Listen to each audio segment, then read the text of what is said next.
Hi, everyone. I'm Stephen W. Long. This is The Writing Life, and really pleased to have Mike Santone and Kyle Dauterman today. And you know, there's all kinds of writing in this. We try to do everything, journalism, and we've had a songwriter on here. Today we're going to talk about screenwriting and the movie that these fellows have come up with. So first, I want to welcome you. Thanks for showing up. Thanks, Steve. Yeah, absolutely. Yeah, good.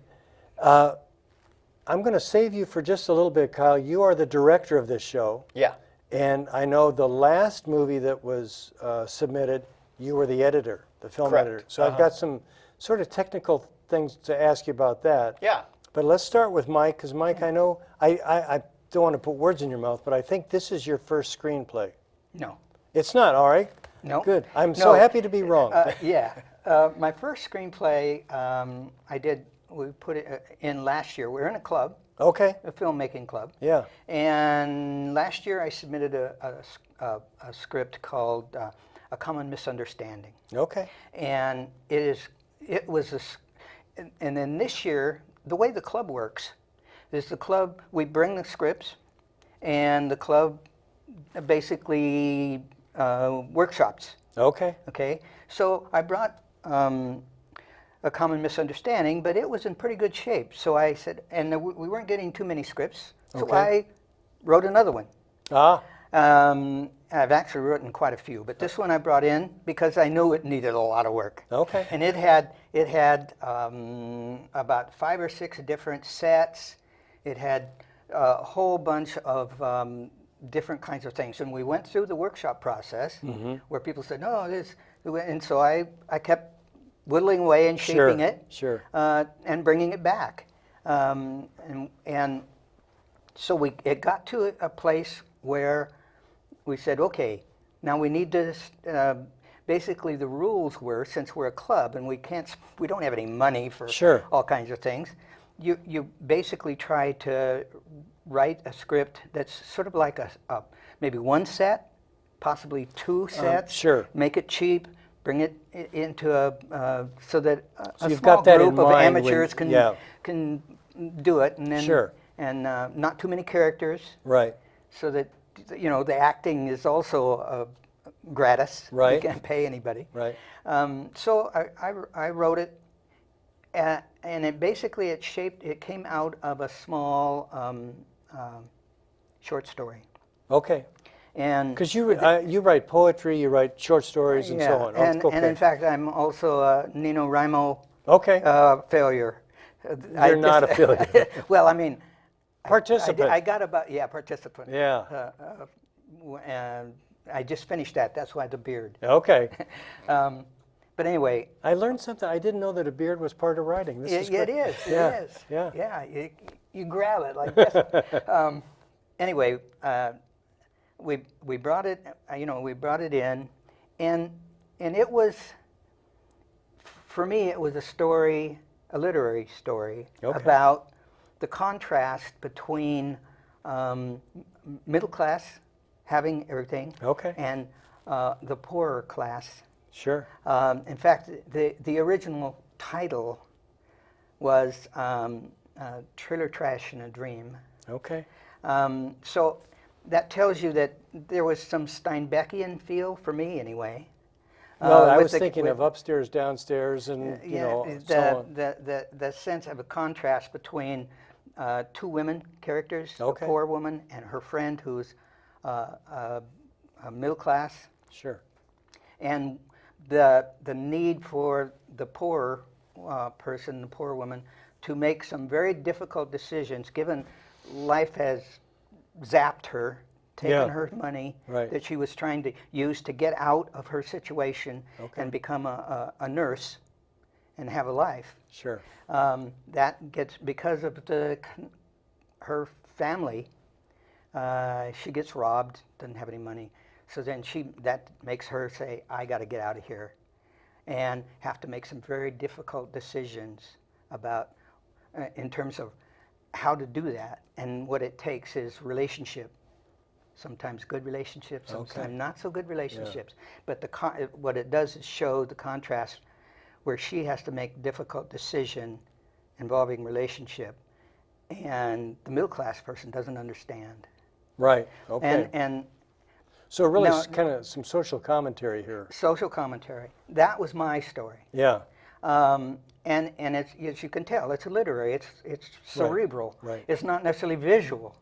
Well, it's character driven instead of plot driven. Yeah. But there were some visual stuff there. Sure.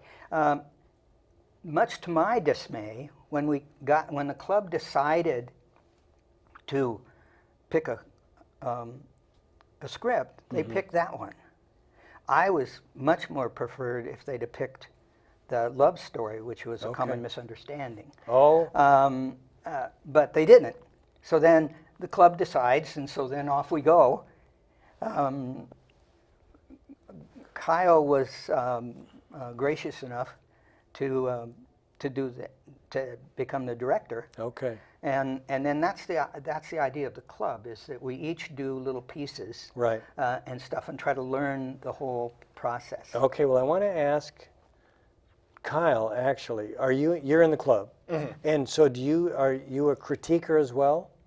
Yeah, we all sit around and we all talk about the scripts throughout the whole process. Okay. This year we're going to do it a little different, meaning this next coming year right, we're going to look at things a little different. But this past year, we all look at all the scripts and we all make critiques and changes throughout the whole process on all the scripts, and even scripts that we know for sure we're not going to do. There are some scripts that get brought in just as experiments, just as writing. In its purest form, just as expression. And you've got time to you look at those even though you know they're not going to make it. Yeah, even just as, people bring in things with no formatting, no nothing, just, in its purest form, words on paper. It's trying to encourage writing. Of course. And encourage screenwriting, but also encourage the telling of stories. Well, what I was thinking of when I asked you about critiquing, I think as much as said, when you're writing, you're really, you've already, not that this is self-censoring, but you've already factored in your facilities. In other words, you don't have any money. So you want to keep the number of sets down or settings down. You want to keep the number of actors. Right. So as the writer, you're doing that.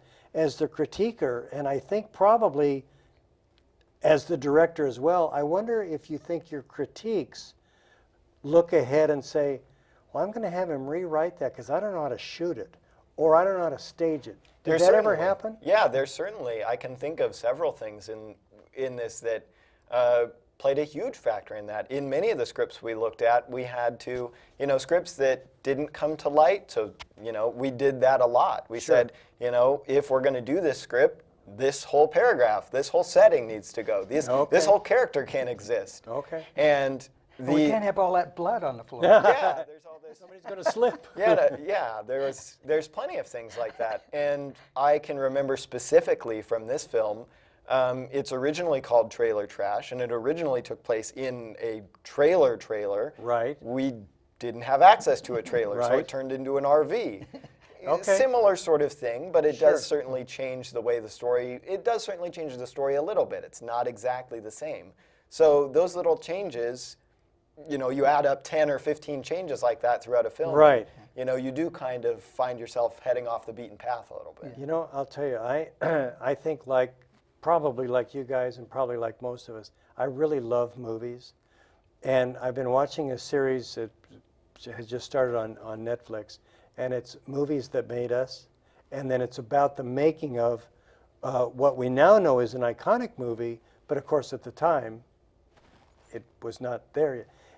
Let me say this also. I think in a book or a movie or whatever, once it's done and the public consumes it, it seems inevitable. Of course that's what they did. Of course the good guy would. But at your stage, it's not inevitable. No. In fact, once the club decided on the script that we were going to do, then we repaired to a small writing group. Okay. Which included Kyle, myself, Caroline, and this Rod. is different than the club. This is just now the film. Now the script is okay. We're going to do this movie. Mm-hmm. So then we go into what you were just asking about. Are we going to do? Is this character going to work? Do we need this? Do we need that? How would those you kinds do of things. this? And then we try to write that, and the script got changed hugely. Yeah. In a number of ways, and then at the production stage, Kyle changed it again in terms of nighttime shots because they were more dramatic, I suppose. Other kinds of things that weren't in the script necessarily, weren't written in the script, but were part of the director's vision. Yeah, certainly. I think that's really interesting that you say it seems inevitable.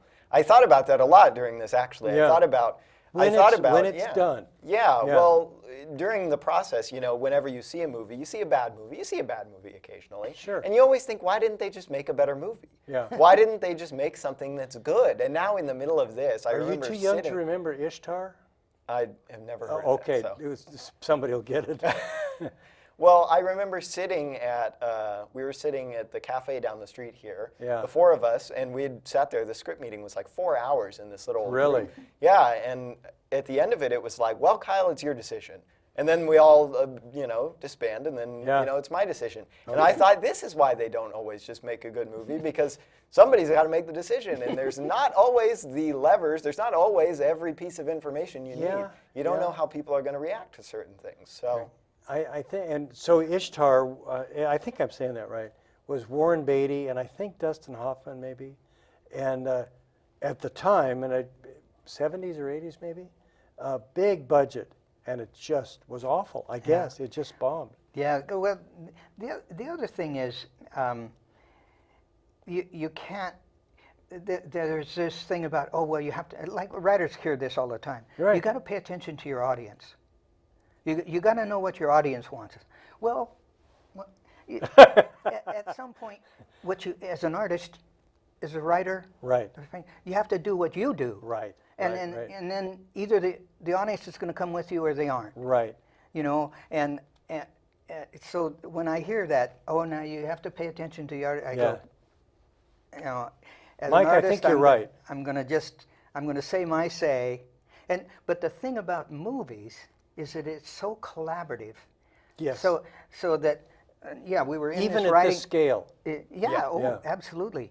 And then there was a point where I realized that my story wasn't the story that was going to be told. Okay. In the way I wanted it, the way I wrote it. Sure.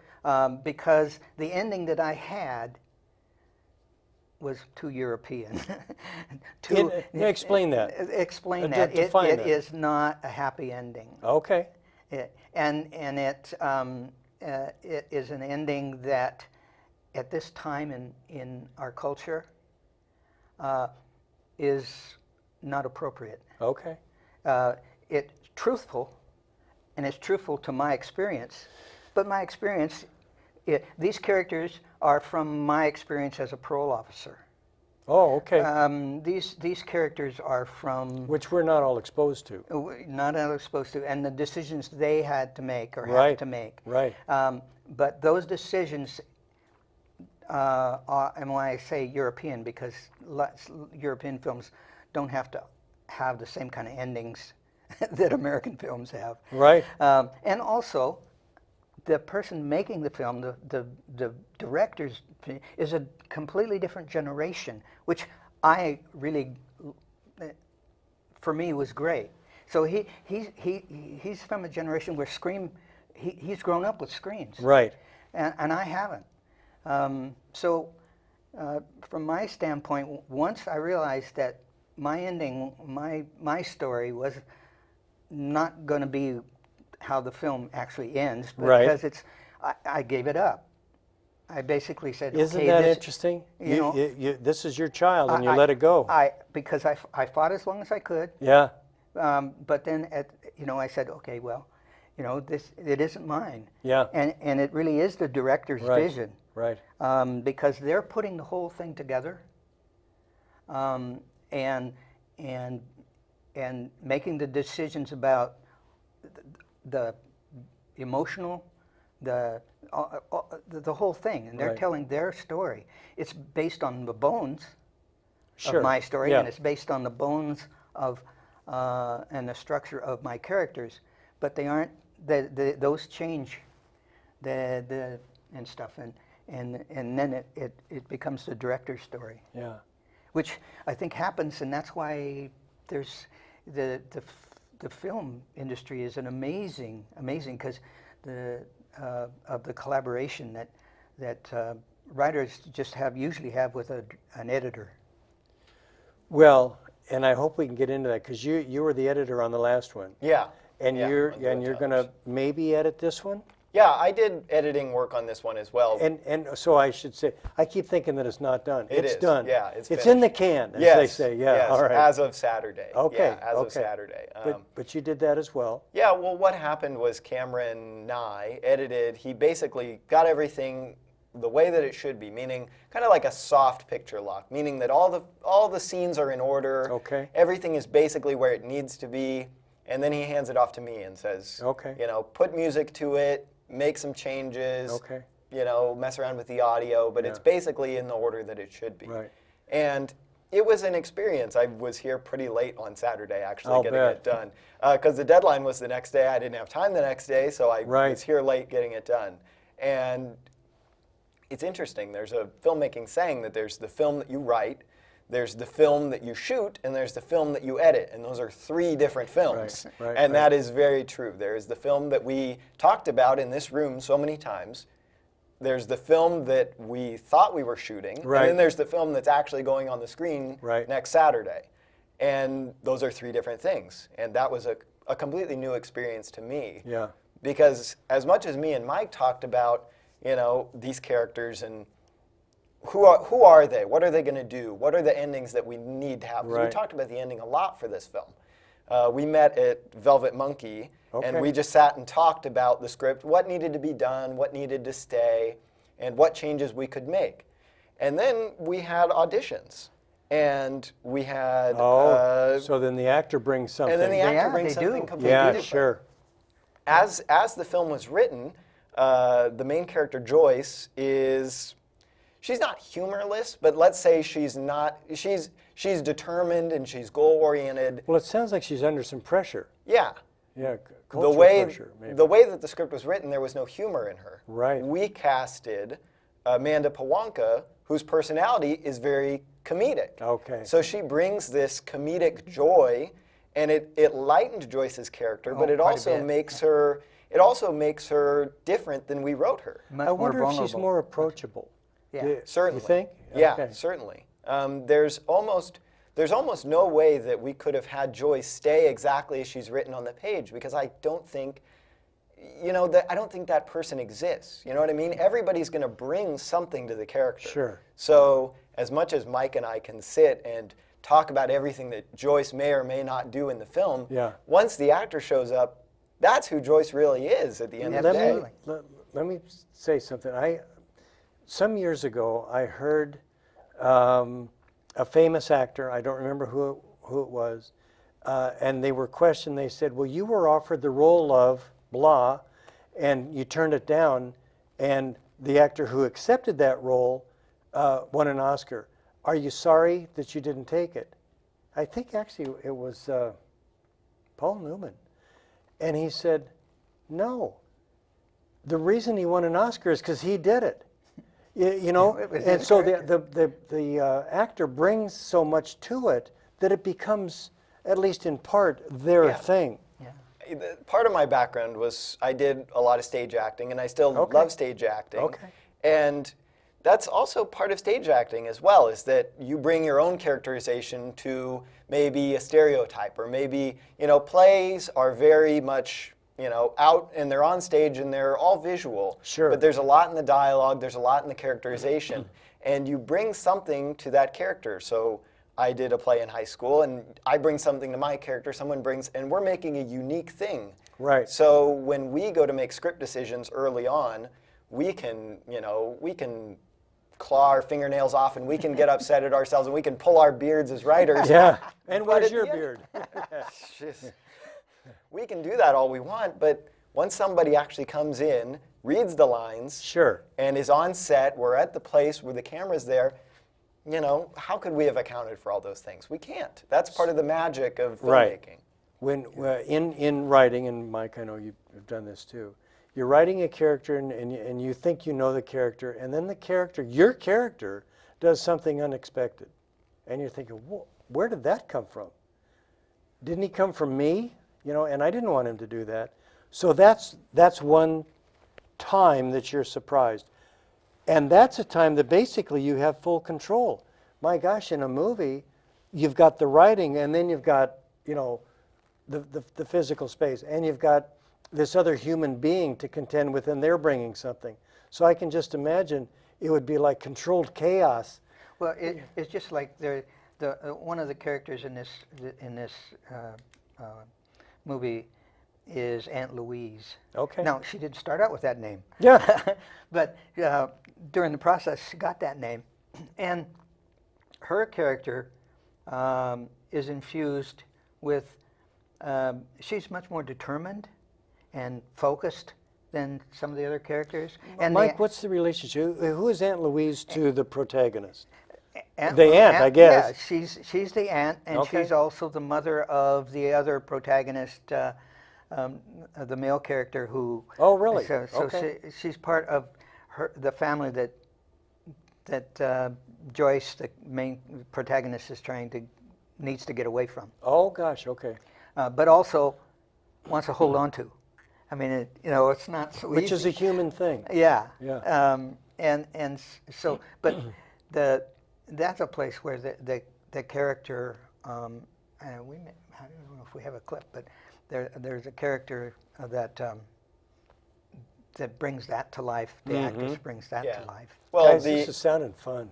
Yeah, the process is really fun. It's incredibly stressful, and especially balancing all of life, and then asking people to bring so much of their time and effort and their volunteering Sure. all this.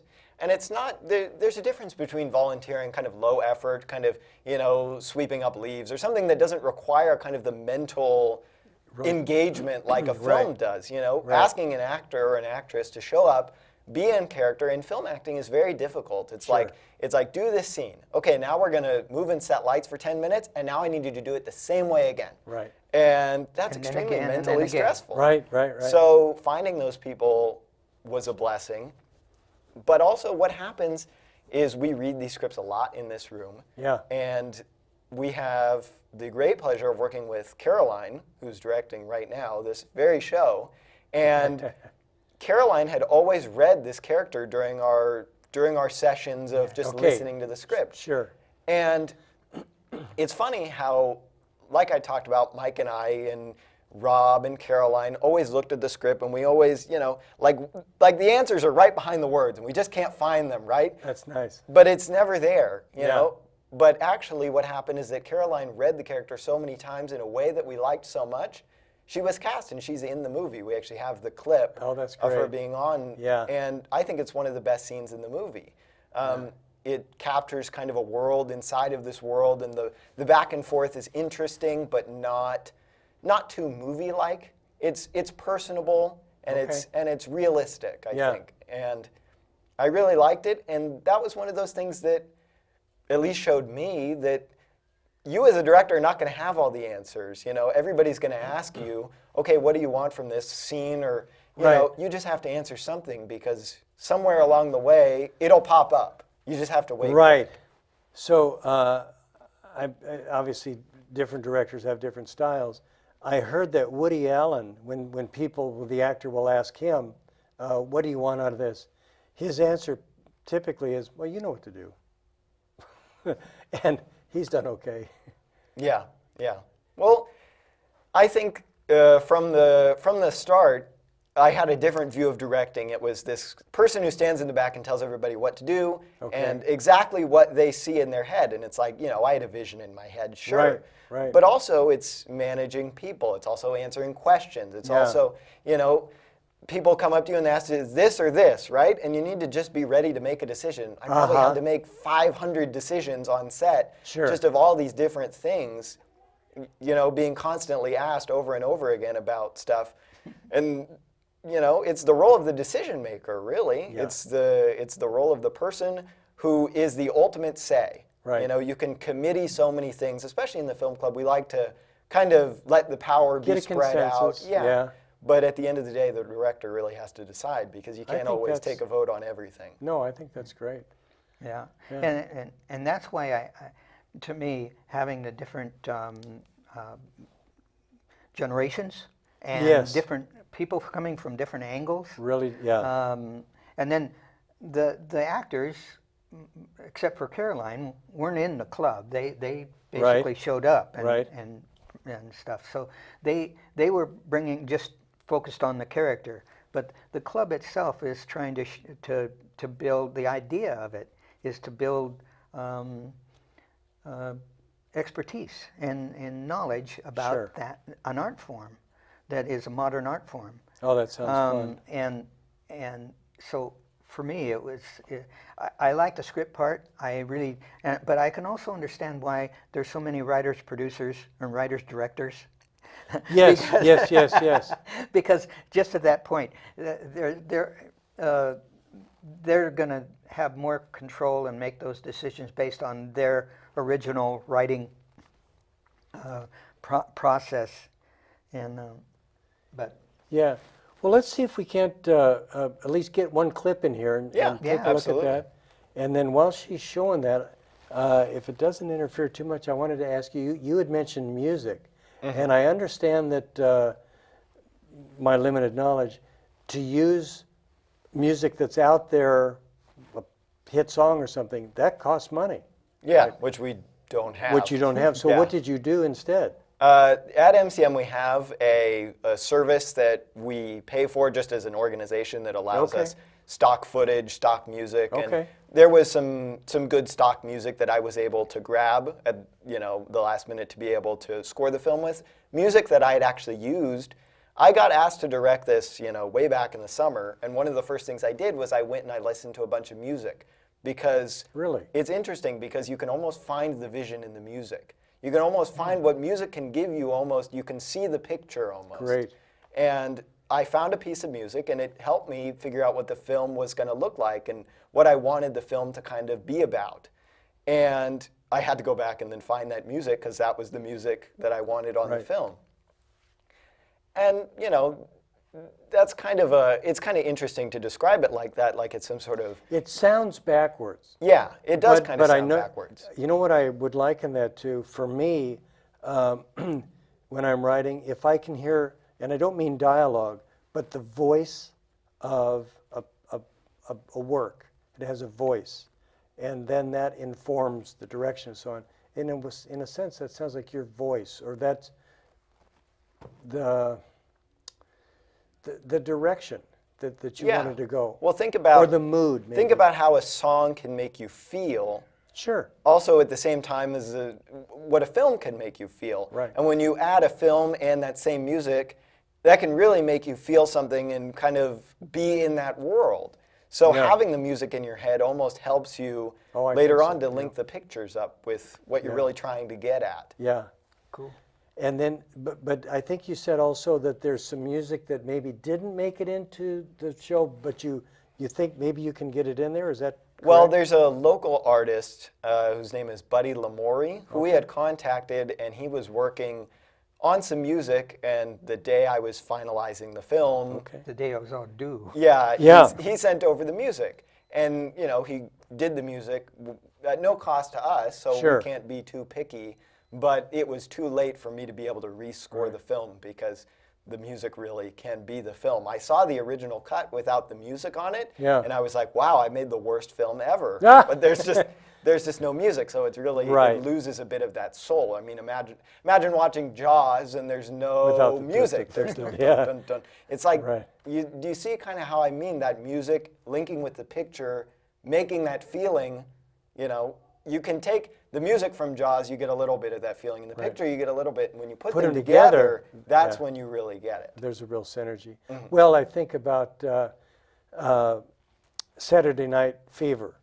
That started that whole disco craze, I think. And when you link those, you link the action and the sound, it is so much more powerful. More than just adding them together, there's a synergy that heightens both. Absolutely. So, Well, I think we were going to get a clip, but maybe not. Look, he owes me money. Why do you loan that boy money? You know he is just gonna piss it away. I did not loan him any money. Yeah, he's a thief too. But stealing from family ain't right. Well, can you help me get it back? That's all I'm asking. Joyce Louise, you're a good girl, and I will do what I can, but I ain't making any promises, understood? Yeah, understood. All right, give me a hug. There you go. Well, congratulations, guys. Well, thank you. Yeah, I always say this, but man, I wish we could do this again. I had a lot more to ask you. Well, Maybe we can. sometime? Yeah, well, Okay. I'm going to be back in January. Yes, and we're going to do Paper Gardens. Paper Gardens, okay. Yeah. I think if there's anything I'd like the audience to take from this, Yeah. I think that the filmmaking is out there. You just got to get involved with it. There's a lot of people in our film club that they had no prior experience with this. I had no experience directing. Well, I was going to ask you about that. And, you know, either join a club or get some friends together. It's really an experience that I think everybody should have before, you know, before they really, it'll change the way you look at movies. It'll change the way you look at life, really. Yeah. You know, if you guys are okay, and Caroline, if you're okay, maybe we could run a little bit long. And I wanted to ask you about that. Can you describe the club, and as an example, how many people are in it? How could somebody join that club? Or could they? Yeah, well, the club is, the interesting thing that happens with the club is that we come in here every Saturday and people come and they go, and, you know, the attendance goes from, you know, sometimes it wanes to 4 to 6 people, and then other times it's 13 or 14 Really? people. Okay. And essentially... in this room? Yeah, Yep. it's a second Saturday film club is what it's called. Okay, And we okay. try to meet on the second Saturday. Sure. Yeah. And and sometimes Self-described. even more frequently. Okay. the best way to get in contact with us would be to either get in contact with us here at MCM, maybe by emailing somebody here. Sure. Getting in contact with Caroline, who really runs the whole thing. The contact info's up on the screen there. Oh, great. Contacting Phil or info at MCM. Yeah. Those are 2 ways to get involved. Okay. And we don't really have any restrictions on who can be a part of the club. Okay. And there's no knowledge, there's no prerequisites. Yeah. It's come as you are and be ready to do whatever job that is asked of you. Yeah. Yeah. Or whatever you're willing to do, really. Sure. Yeah, and what we and hopefully because people are trying to learn different things, we have people hold the boom for the mic, Sure. and do the sound and the lighting and all of the different things. Some of them are more necessary. That's the other thing about this club is that there are a number of skilled people. Phil Guzzo has lots of experience. Sure. Cameron Nye has years and years of experience. Yeah. Other people have. So it's not only just the people who don't have any experience, but those who do have experience really share. Well, I was that. going to say, it's like a lot of volunteer opportunities. It's a little bit different maybe, but when you're exposed to those people with experience, you can pick that up. You can really learn something. Yeah. Yeah. Yeah. We have people in our film club who have masters in film. We have Sure. people who have bachelors in film from UCLA. We have people who have worked on Hallmark films. You know, Really? we have lots of people who have lots of experience, and then we have people who, you know, couldn't tell you how to record on a Sony point and shoot if you handed it to them with the battery in it. Right, You know, right. and that's not a bad thing. It's just No, it's that's just where they're at. Everybody comes where they're at. Sure. And I think on the next film, partially something that I want to bring up at the next meeting is having people that are less experienced be able to shadow people in the more experienced roles. So maybe have somebody shadow the next director or the next editor or the next cinematographer so that they can gain those valuable skills without having to just be, you know, oh, I'm going to hold the boom because I don't know anything about camera. Right. You know? Yeah. I think that would be important to the club, really, because it is about learning. The film is the thing that we make, but the learning is what the club is for. Right. Right. It's, I would think they could be called the vehicle. So the film itself is the vehicle, but the passengers are the Boy, what a metaphor. And Just don't they're mixing it up with yeah, just, Well, you know, it is your show. You can kind of do whatever you want. I can do that. So, but no, it sounds great, guys, and again, thank you so much. Is there anything that we need to let people know? I guess the contact information is here. Yeah. Yeah, I would say don't hesitate. I mean, if you're on the fence about it, if you're thinking, you know, I really don't know anything, they wouldn't want me, I'd just be a burden, that's so not true, because there's no way to learn filmmaking outside of something like Actually this. doing Of making films. Yeah, You sort of have to do that. Yeah, yeah, and because it's such a collaborative process, it's a team effort. I've heard that time and again. You know, and so as a real compliment. it is. It's a team effort, and being part of a team is a social experience that's Sure. in these days necessary. Necessary. All right. Well, we'll leave it at that. But guys, thank you so much. Absolutely. This was a lot of fun for me. I love it. Folks, that's it for The Writing Life for today. I'm Stephen W. Long, and I'm working on my website. I got some fun stuff up there, poems and short stories and so on. So StephenWLong.com, and it also has some contact space. Give me a holler, and we'll just see you next time. All right.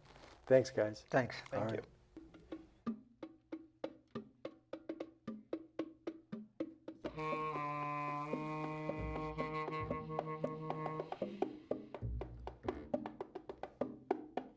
What do you think? We done? I don't know, you guys want to do one just with yourself without me doing the think we're done. If they got enough. They got enough. They got enough? Probably. Okay, sounds good. Let's go lunch. I'm hungry. Yeah. Yeah, I could use a bite too.